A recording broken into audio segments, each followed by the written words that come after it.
പയ്യന്നൂരിൽ നമ്മൾ കണ്ടതാണ്. പയ്യന്നൂരിൽ പാർട്ടിയുടെ ഔദ്യോഗിക സ്ഥാനാർത്ഥിക്കെതിരെ ഒരു വിമത സ്ഥാനാർത്ഥി മത്സരിക്കുകയും ജയിക്കുകയും ചെയ്തു. അതൊരു തുടക്കമാണ്. കേരളത്തിൽ തുടങ്ങിക്കഴിഞ്ഞു കൂട്ടരെ. പാർട്ടിയുടെ ഔദ്യോഗിക സ്ഥാനാർത്ഥികൾക്കെതിരെ വിമത സ്ഥാനാർത്ഥികൾ മത്സരിക്കുകയും പാർട്ടിയുടെ ഔദ്യോഗിക സ്ഥാനാർത്ഥികളെ കെട്ടിവെച്ച പണം പോലും കിട്ടാതെ അവരെ ഏറ്റവും വലിയ പരാജയത്തിലേക്ക് മാറ്റുകയും ചെയ്യുന്ന ഒരു പ്രവണത കേരളത്തിൽ തുടക്കമിട്ട് കഴിഞ്ഞു. അതിന് ഏറ്റവും കൂടുതൽ പ്രകടമാകുന്ന അടുത്ത നിയമസഭാ തെരഞ്ഞെടുപ്പിൽ കേട്ടോ.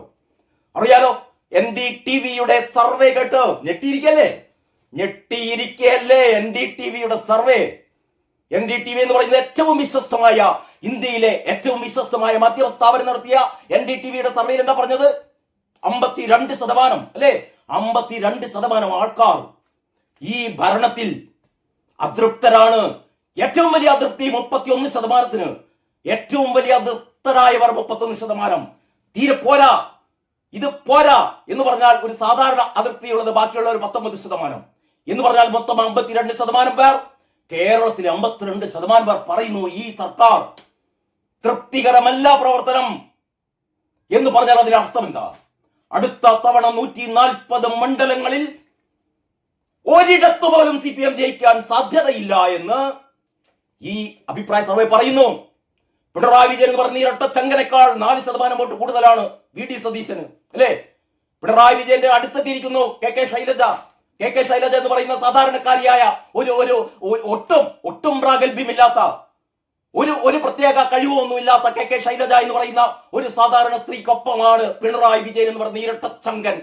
എന്ന് പറഞ്ഞാൽ പിണറായി വിജയനെയും KK ശൈലജയെയും ഒക്കെ എഴുതി തള്ളിയിരിക്കുന്നു കേരളത്തിലെ ജനങ്ങൾ.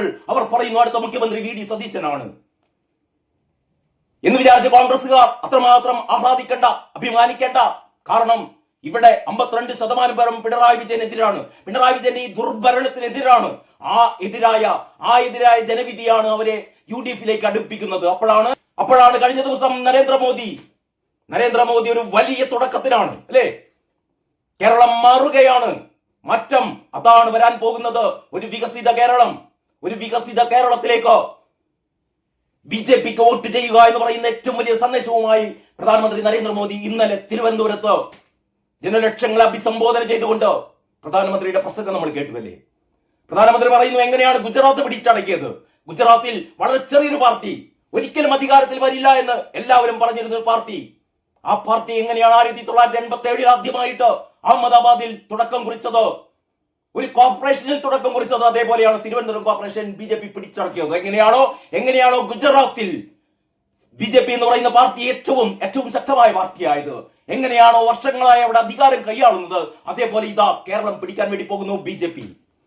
ഞാൻ ചുരുക്കി പറഞ്ഞാൽ 2026 എന്ന് പറഞ്ഞാൽ ഈ വർഷം ഈ 2.5 മാസം കൂടി കഴിയുമ്പോൾ നടക്കാനിരിക്കുന്ന നിയമസഭാ തെരഞ്ഞെടുപ്പിൽ CPM എന്ന് പറയുന്ന പാർട്ടി അപ്രസക്തമാണ്. ഒരു സീറ്റ് പോലും കിട്ടാതെ ഏറ്റവും നാണം കെട്ട അവസ്ഥയിലേക്ക്, അല്ലെങ്കിൽ പിന്നെ CPM ഇല്ല, കേരളത്തിൽ CPM ഇല്ലാത്ത ഒരവസ്ഥയിലേക്ക് CPM മാറുകയാണ്. പകരം UDF ആണല്ലോ വരാൻ പോകുന്നത് എന്ന് പറയുന്ന അമിത ആഹ്ലാദമൊന്നും വേണ്ട കേട്ടോ. വളരെ കൃത്യമായ ചുവടുവയ്പ്പുകളോടെ, വളരെ കൃത്യമായ പ്രവർത്തന പദ്ധതികളോടെ BJP NDA വരുന്നുണ്ടോ. സാബു M ജേക്കബിന്റെ നേതൃത്വത്തിലുള്ള 2020 വളരെ ശക്തമായ അടിത്തറയുള്ള എന്ന് പറഞ്ഞാൽ അത്രമാത്രം വോട്ട് വിഹിതമുള്ള പരമ്പരാഗത രാഷ്ട്രീയ പാർട്ടികളെക്കാൾ അവരെയൊക്കെ ഞെട്ടിപ്പിച്ചുകൊണ്ട്, നിങ്ങൾക്കറിയാമല്ലോ എറണാകുളത്ത് കിഴക്കമ്പലത്തൊക്കെ എല്ലാ പാർട്ടികളും ഒത്തൊരുമിച്ച് എതിർത്തിട്ട് പോലും 4 പഞ്ചായത്തുകളിൽ ഭരണം, 2 പഞ്ചായത്തുകളിൽ 2ാം സ്ഥാനം, 90 വാർഡുകളിൽ വിജയം അത് നേടിയ സാബു M ജേക്കബിന്റെ പാർട്ടിയും അണിനിരന്നിരിക്കുന്നു BJPക്കൊപ്പം. ഇനിയും ഒരുപാട് നേതാക്കൾ BJPക്ക് വരാൻ പോകുന്നു. ശശി തരൂർ, കുറെ കാലമായി നമ്മൾ പറഞ്ഞു കേൾക്കുന്നു ശശി തരൂർ വരും. ഇതാ ഏറ്റവും അവസാനം ശശി തരൂർ വീണ്ടും കോൺഗ്രസ് പാർട്ടിയുമായി ഇടയുകയാണ്. എന്ന് പറഞ്ഞാൽ കേരളത്തിൽ വരാനിരിക്കുന്ന ദിവസങ്ങളിൽ കേരളത്തിന്റെ ഭരണം പിടിക്കാൻ വേണ്ടിയിട്ട് BJP തയ്യാറെടുക്കുകയാണ് എന്ന് പറഞ്ഞാൽ ഏറ്റവും വലിയ ഒരു രാഷ്ട്രീയ ചുഴലിക്കാണ്, രാഷ്ട്രീയ ചുഴലി കൊടുങ്കാറ്റിനാണ് കേരളം സാക്ഷിയാകാൻ പോകുന്നത് എന്ന് മാത്രമാണ് ഇന്നത്തെ ഈ പത്രം കാണുമ്പോൾ എനിക്ക് തോന്നുന്നത്. അക്കാര്യമാണ് ഈ ആദ്യത്തെ വീഡിയോയിൽ ഞാൻ ഷെയർ ചെയ്യുന്നത്. ബാക്കി വിശദമായ വിവരങ്ങൾ നമ്മൾക്ക് അടുത്ത വീഡിയോ ചർച്ച ചെയ്യാം. അതുവരെ എല്ലാവർക്കും നന്ദി, നമസ്കാരം. ഇന്നത്തെ വാർത്താ വിശേഷങ്ങളിലേക്ക് സ്വാഗതം. നമുക്ക് ആദ്യമായി ഒരു വിപ്ലവ ഗാനം കേട്ടുകൊണ്ട് വാർത്താ വിശേഷങ്ങൾക്ക് തുടക്കം കുറിക്കാൻ തോന്നുന്നു.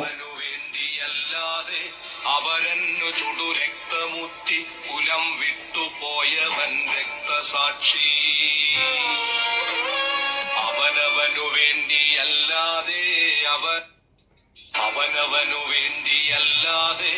അവരന്നു ചുടു രക്തമുറ്റി കുലം വിട്ടുപോയവൻ രക്തസാക്ഷി. അവനവന് വേണ്ടിയല്ലാതെ അപരന് രക്തമൂറ്റി കൊടുത്തവൻ രക്തസാക്ഷി.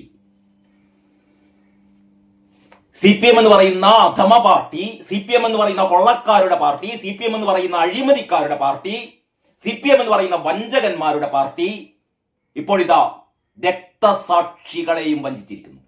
പാർട്ടിക്ക് വേണ്ടിയിട്ട് സ്വന്തം ജീവിതം അവസാനിപ്പിച്ച, അപരന് വേണ്ടിയിട്ട് തങ്ങളുടെ രക്തം മുഴുവൻ ഊറ്റിക്കൊടുത്ത രക്തസാക്ഷികളെയും CPM വഞ്ചിച്ചിരിക്കുന്നു, ചതിച്ചിരിക്കുന്നു. അവർക്ക് വേണ്ടി ഫണ്ട് പിരിച്ചിട്ട് ആ ഫണ്ട് കൈയിട്ട് നക്കിയ സഖാക്കൾ. നമുക്കറിയാം, ഇതാദ്യത്തെ സംഭവമൊന്നുമല്ല. അഭിമന്യുവിനെ അറിയാലോ, ക്യാമ്പസ് ഫ്രണ്ടിന്റെ കവാലികന്മാർ കൊലപ്പെടുത്തിയ അഭിമന്യുവിന്റെ പേരിൽ കോടികൾ, 3 കോടിയാണ് അഭിമന്യുവിന്റെ പേരിൽ പിരിപ്പിച്ചെടുത്തത്. അവസാനം ഒരു 30 ലക്ഷത്തിന്റെ ഒരു വീടുണ്ടാക്കി കൊടുത്തു. ബാക്കി പൈസ എവിടെയെന്ന് ചോദിച്ചാൽ കട്ടു അയ്യപ്പന്റെ സ്വർണം കട്ടവർക്ക് രക്തസാക്ഷികളുടെ പേരിൽ പിരിച്ച കോടികൾ കക്കാൻ എവിടെ വിഷമം? ഇങ്ങനെ കള്ളന്മാരുടെ പാർട്ടി, കൊള്ളക്കാരുടെ പാർട്ടി ഏതെന്ന് ചോദിച്ചാൽ ഒറ്റ ഉത്തരം, അതാണ് CPM. ഈ CPM ആണ് അടുത്ത തിരഞ്ഞെടുപ്പിൽ പറയുന്നു, ഞങ്ങളാണ് വീണ്ടും അധികാരത്തിൽ വരാൻ പോകുന്നത്, 3ാം തവണയും അധികാരത്തിൽ വരാൻ പോകുന്നത്. അതിനു വേണ്ടിയിട്ടാണ് പാർട്ടിയുടെ ദേശീയ സെക്രട്ടറി പോയിട്ട് അടുക്കളയിൽ കയറി പാത്രം കഴുകി കൊടുക്കുന്നത്. എന്തൊക്കെ പൊറാട്ട് നാടകങ്ങളാണ് നമ്മൾ കണ്ടുകൊണ്ടിരിക്കുന്നത് അല്ലേ? ഇന്നത്തെ പത്രം, ഞാനിതാ പറയുന്നത്, ഓരോ ദിവസത്തെ പത്രം കാണുമ്പോഴും, അല്ലെങ്കിൽ ഓരോ ദിവസം പിന്നിടുമ്പോൾ, ഓരോ ദിവസം സംഭവിച്ചുകൊണ്ടിരിക്കുന്ന വാർത്തകൾ കാണുമ്പോൾ, ആ വാർത്തകളിലൂടെ ജനങ്ങൾ കടന്നു പോകുമ്പോ ഓരോ ദിവസവും CPM അഗാധഗർത്തത്തിലേക്ക്, അല്ലെ അപമാനത്തിന്റെ, നെറികേടിന്റെ അഗാധഗർത്തത്തിലേക്ക് പതിച്ചുകൊണ്ടിരിക്കുകയാണ്. ഞങ്ങളുടെ കപ്പൽ ആടിയുലയുകയില്ല സാർ, കപ്പിത്താൻ ഉണ്ട് സാർ. വീണ ജോർജിന്റെ ആ വാക്കുകൾ അല്ലേ? ആ കപ്പൽ എവിടെ വീണ ജോർജ്? കപ്പൽ കാണാനില്ല, മുങ്ങിത്താന്നു. ആ കപ്പൽ മുങ്ങിത്താന്നു, കൈകാലിട്ടടിക്കുകയാണ്. നേതാക്കന്മാരെല്ലാം കുറെ എണ്ണം ചാടുകയാണ്, മറ്റു പാർട്ടികളിലേക്ക്, മറ്റു പ്രസ്ഥാനങ്ങളിലേക്ക് ചാടിപ്പോകുകയാണ്. അവസാനം കാരണഭൂതവും മരുമോനും മാത്രമായി അവശേഷിക്കാൻ വേണ്ടി പോകുകയാണ്. അപ്പോഴാണ് പുതിയ കഥകൾ വരുന്നത്. കഥകളല്ല, സംഭവങ്ങൾ, നടുക്കുന്ന സംഭവങ്ങൾ. പാർട്ടിയുടെ രക്തസാക്ഷിക്ക് വേണ്ടിയിട്ട് പിരിപ്പിച്ച ഫണ്ട് കൈയിട്ട് നക്കുന്നവർ, അതിനെതിരെ പരാതി പറയുന്നവരെ പാർട്ടിയിൽ നിന്ന് പുറത്താക്കുന്നവർ. ഇതാ ഏറ്റവും പുതിയ വാർത്ത. നമുക്ക് മലയാള മനോരമ വെച്ച് തുടങ്ങാം. മലയാള മനോരമയുടെ 1ാം പേജിൽ CPM-ൽ ഫണ്ട് പൊട്ടിത്തെറി എന്നാ പറയുന്നത് കേട്ടോ. CPM-ൽ ഫണ്ട് പൊട്ടിത്തെറി, 1 കോടിയിലേറെ തട്ടിയെടുത്തു. സഖാക്കൾക്ക് കോടി വിട്ട കളിയൊന്നുമില്ല, പ്രളയ ഫണ്ട് തട്ടുന്നു. ബാങ്കില് സാധാരണക്കാർക്ക്, അല്ലെ, കരുവന്നൂർ ബാങ്ക് മറക്കില്ല. സാധാരണക്കാരൻ അവന്റെ ഒരു ജീവിതകാലം മുഴുവൻ അവൻ അധ്വാനിച്ച ആ പണം കൊണ്ട് നിക്ഷേപിച്ചപ്പോൾ അത് അടിച്ചെടുത്തു കൊണ്ടുപോയില്ലേ? എന്നിട്ട് ഉളുപ്പും മാനവുമില്ലാതെ തൊലിക്കട്ടി സമ്മതിക്കണം. എന്നോ രാജിവെച്ച് പോകേണ്ടതാണ്, എന്നോ രാജിവെച്ച് ഈ രാഷ്ട്രീയ പ്രവർത്തനം നിലനിർത്തേണ്ടതാണ് അപമാനഭാരം കൊണ്ട്. പക്ഷെ ഇപ്പോഴും നല്ല തൊലിക്കട്ടിയില് അയ്യപ്പന്റെ സ്വർണം കട്ട സഖാക്കൾ മുഴുവൻ ജയിലിന്റെ അകത്ത് ഇങ്ങനെ കിടക്കാൻ സ്ഥലമില്ല. എൻ വാസുവും പത്മകുമാറും വിജയകുമാറും പാർട്ടിയുടെ സമുന്നതരായ നേതാക്കന്മാരൊക്കെ ഭഗവാന്റെ സ്വർണം കട്ടിട്ട് കിടക്കുകയാണ് ജയിലിലല്ലേ?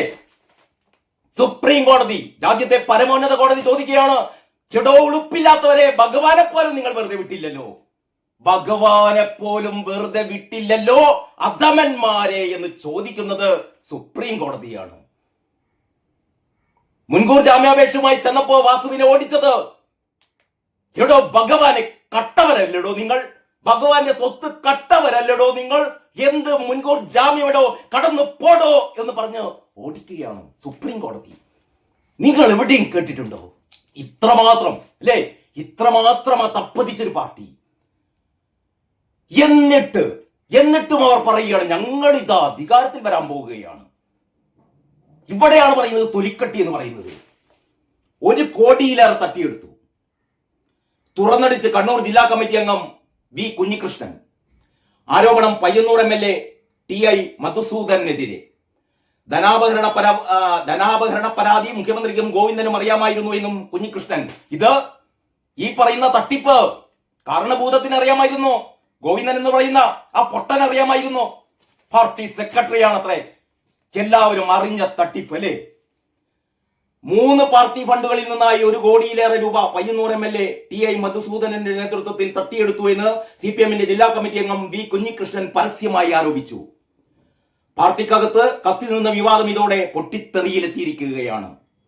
ക്രമക്കേടുകളെ കുറിച്ചുള്ള വിവരം ഓഡിറ്റ് രേഖകളും തെളിവുകളും സഹിതം പാർട്ടി നേതൃത്വത്തിന് നൽകിയെങ്കിലും കുറ്റക്കാരെ സംരക്ഷിക്കുന്ന നിലപാടാണ് സ്വീകരിച്ചത് എന്ന് കുഞ്ഞികൃഷ്ണൻ ആരോപിച്ചു.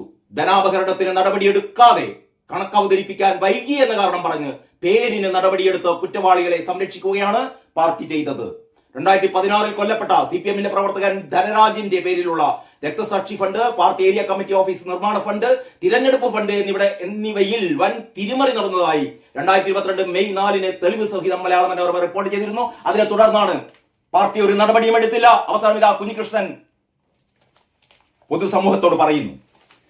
അതിന്റെ ഉള്ളില് പാർട്ടിക്ക് എന്താ സംഭവിക്കാൻ പോകുന്നത് എന്ന് വളരെ കൃത്യമായി പറയുന്നു. വി കുഞ്ഞികൃഷ്ണന്റെ ഒരു പ്രത്യേക ഇന്റർവ്യൂ ഉണ്ട് കേട്ടോ, ഈ 5-ാം പേജിൽ. ഈ പ്രവണത തുടർന്നാൽ ബംഗാൾ ആവർത്തിക്കും. നമ്മൾ എത്ര പ്രാവശ്യമാണ് പറയുന്നത് അല്ലേ, ബംഗാൾ ആവർത്തിക്കാൻ പോവുകയാണ്. ബംഗാൾ അല്ലേ, പണ്ടൊക്കെ പറഞ്ഞുകൊണ്ടിരുന്നത് പാർട്ടി പറഞ്ഞുകൊണ്ട് ഞങ്ങളുടെ ബംഗാളിൽ പാർട്ടി എന്താണ് പറയുന്നത്, 34 വർഷം ഞങ്ങളെ പരാജയപ്പെടുത്താൻ ആർക്കും ആവില്ല. ഇപ്പോ ഒരാൾ മത്സരിക്കാൻ ഒരാൾ പോലും ഇല്ലാതെ ബംഗാൾ പോയി, ത്രിപുര പോയി. കഴിഞ്ഞ ദിവസം പ്രധാനമന്ത്രി പറഞ്ഞില്ലേ ത്രിപുരയിൽ നിങ്ങളില്ല, ഇപ്പൊ ഞങ്ങളാണ് ഭരിക്കുന്നത്. 2 തവണയായി BJP ആണ് ഭരിക്കുന്നത്. ബംഗാളിൽ നിങ്ങളില്ല, അവിടെ BJP മുഖ്യ പ്രതിപക്ഷമാണ്, അവിടെ മമത ഭരിക്കുന്നു എന്ന് പറഞ്ഞാൽ CPM എന്ന് പറയുന്ന പാർട്ടി നശിച്ച് നാറാണക്കല്ല് കണ്ട പാർട്ടി.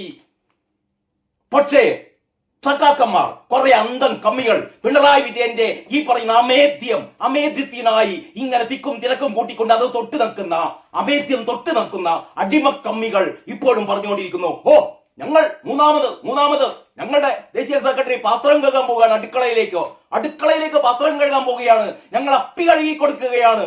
ഒരു പാർട്ടി അധികാരത്തിലെത്താൻ വേണ്ടിയിട്ട് അടുക്കള നിരങ്ങുന്നു അല്ലെ, അടുക്കളയിൽ പോയി പാത്രം കഴുകി കൊടുക്കുന്നു അധികാരത്തിലെത്താൻ വേണ്ടിയിട്ട്. ഉൾത്ര ഉളുപ്പില്ലായ്മ. എന്നിട്ട് പറയുന്നു പാത്രം കഴുകൽ അതൊരു ഗംഭീര സംഭവമാണ്. അവിടെ എന്താ പറയാ, സ്ത്രീപക്ഷം അടുക്കളയിൽ പാത്രം കഴുകൽ പുരുഷന്മാർക്ക് കൂടി ചെയ്യാം. പാർട്ടി സെക്രട്ടറി ഭയങ്കര മാതൃക കാണിച്ചു. കേട്ടോ, വീട്ടിൽ ചെയ്തോ, വീട്ടിൽ കഴിച്ച ഭക്ഷണപാത്രം കഴുകി വെച്ചോ, അങ്ങനെ എല്ലാവരും കഴുകി വെക്കാറുണ്ട്. അതല്ലാതെ വേറൊരു വീടിന്റെ അടുക്കളയിലേക്ക് പാഞ്ഞു കയറുള്ളല്ല. അടുക്കള എന്ന് പറയുന്നത് ഓരോ വീടിന്റെയും ഒരു സ്വകാര്യ ഭാഗമാണ്. അവിടെ നിങ്ങൾക്ക് പ്രവേശനമില്ല. അടുക്കളയിലേക്ക് കയറി ചെല്ലിയേ. നമ്മളൊക്കെ ഒരുപാട് അതിഥികളെ സ്വീകരിക്കാറുണ്ട് നമ്മുടെ സ്വീകരണ മുറിയിൽ. ആ അതിഥികളെ നമ്മൾ കിടപ്പുമുറിയിലേക്കും നമ്മുടെ അടുക്കളയിലേക്കും നമ്മൾ കയറ്റാറില്ല. അത് നമ്മുടെ സ്വകാര്യ ഇടമാണ്. ഒരു വീടിന്റെ സ്വകാര്യ ഇടമാണ് അടുക്കള, ഓർമ്മിക്കണം. അല്ലാതെ പാഞ്ഞ് അടുക്കളയിലേക്ക് കയറുകയല്ല. ഗൃഹസന്ദർശനം നടത്തിക്കൊണ്ടിരിക്കുകയാണ്. ഗൃഹസന്ദർശനം. പാർട്ടി MA ബേബി അടുക്കളയിലേക്ക് കയറിയല്ലോ, ഞങ്ങൾക്കും അടുക്കളയിലേക്ക് കയറാം എന്ന് വിചാരിച്ചിട്ട് പാഞ്ഞ് അടുക്കളയിലേക്ക് കയറണ്ടാരും. അടുക്കള എന്ന് പറയുന്നത് ഒരു വീടിന്റെ സ്വകാര്യ ഭാഗമാണ് എന്ന് വീണ്ടും സഖാക്കളെ ഓർമ്മിപ്പിക്കുകയാണ് കേട്ടോ. ബേബി എന്ന് പറയുന്ന തിരുപ്പൊട്ടൻ അതൊക്കെ ചെയ്തിട്ടുണ്ടാവും. പാർട്ടി സെക്രട്ടറി, നമ്മുടെ സംസ്ഥാന സെക്രട്ടറി ഗോവിന്ദൻ ചിലപ്പോൾ അതൊക്കെ ചെയ്യും. അത്രക്കും ബുദ്ധിയും വിവരവും ഇല്ലാത്ത താനി കഴുതയുടെ അത്ര പോലും ബുദ്ധിയില്ലാത്തവരാണ് അവരൊക്കെ എന്ന് വിചാരിച്ചിട്ടോ എല്ലാ അന്തംഗമ്മികളും കയറി ചെല്ലണ്ട് കേട്ടോ അടുക്കളയിലേക്ക്. ഈ പ്രവണത തുടർന്നാൽ ബംഗാൾ ആവർത്തിക്കും. CPM-ന്റെ നിലവിലുള്ള രീതികളിൽ അസംതൃപ്തരായ വിഭാഗം കേരളത്തിൽ പല ഭാഗത്തുണ്ടെന്നും പയ്യന്നൂർ കാറിയിൽ പ്രകടമായത് അതാണ് എന്നും CPM-ന്റെ കണ്ണൂർ ജില്ലാ കമ്മിറ്റി അംഗം വി കുഞ്ഞികൃഷ്ണൻ പറയുന്നു. പയ്യന്നൂരിൽ നമ്മൾ കണ്ടതാണ്. പയ്യന്നൂരിൽ പാർട്ടിയുടെ ഔദ്യോഗിക സ്ഥാനാർത്ഥിക്കെതിരെ ഒരു വിമത സ്ഥാനാർത്ഥി മത്സരിക്കുകയും ജയിക്കുകയും ചെയ്തു. അതൊരു തുടക്കമാണ്. കേരളത്തിൽ തുടങ്ങിക്കഴിഞ്ഞു കൂട്ടരെ. പാർട്ടിയുടെ ഔദ്യോഗിക സ്ഥാനാർത്ഥികൾക്കെതിരെ വിമത സ്ഥാനാർത്ഥികൾ മത്സരിക്കുകയും പാർട്ടിയുടെ ഔദ്യോഗിക സ്ഥാനാർത്ഥികളെ കെട്ടിവെച്ച പണം പോലും കിട്ടാതെ അവരെ ഏറ്റവും വലിയ പരാജയത്തിലേക്ക് മാറ്റുകയും ചെയ്യുന്ന ഒരു പ്രവണത കേരളത്തിൽ തുടക്കമിട്ട് കഴിഞ്ഞു. അതിന് ഏറ്റവും കൂടുതൽ പ്രകടമാകുന്ന അടുത്ത നിയമസഭാ തെരഞ്ഞെടുപ്പിൽ കേട്ടോ.